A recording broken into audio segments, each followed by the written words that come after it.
Ngayong panibagong bagyo na naman ang nakaambang tumama sa ating bansa, alamin natin ang mga dapat tandaan ng ating mga kababayan para matiyak ang sariling kaligtasan. Ihatid sa atin yan sa sentro ng balita ni Clazel Pardilla.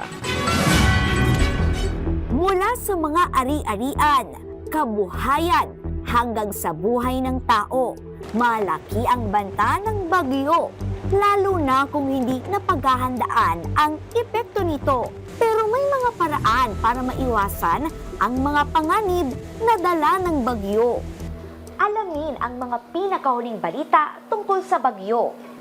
Gaano nga ba ito kalakas at saan daraan ang bagyo? Taglay na lakas ng hangin malapit sa gitna na umaabot ng 110 km per hour. Bago pa tumama ang kalamidad, hanapin ang mga evacuation center sa barangay. Ihanda ang mga go bag na naglalaman ng pinakamahalagang gamit. Si Melody na madalas makaranas ng baha sa Binangonan, Rizal, nakaredy na bago pa tumama ang sakuna. Po yung mga health kit, yung mga papeles po na importante. Ganon din po yung mga pagkain po na pwede pong lutuin na lang, na madalian po. Bago po tumaas yung tubig, evacuate na po kami agad. Hindi na po kami nagsistay sa bahay.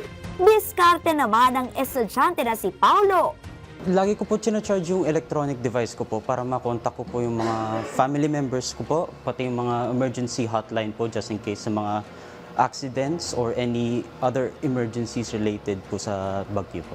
Suriin ang structural integrity ng bahay. Kung may abiso ng otoridad, huwag mag-atubiling lumikas. Tiyaking sarado ang linya ng kuryente, tubig at mga lock sa pintuan bago umalis. Payo ng Office of Civil Defense, sa oras na humahagupit na ang bagyo, maging kalmado.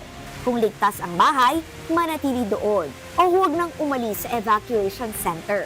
Sa oras na humupan ang bagyo, hintayin ang abiso ng mga otoridad kung ligtas nang bumalik sa tahanan.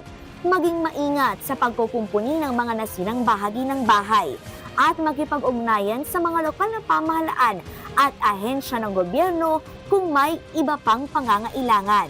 Hindi mapipigilan ang pagpasok ng bagyo, pero may mga paraan para maibsan ang dalang peligro nito. Clazel Pardilla para sa Pambansang TV sa Bagong Pilipinas.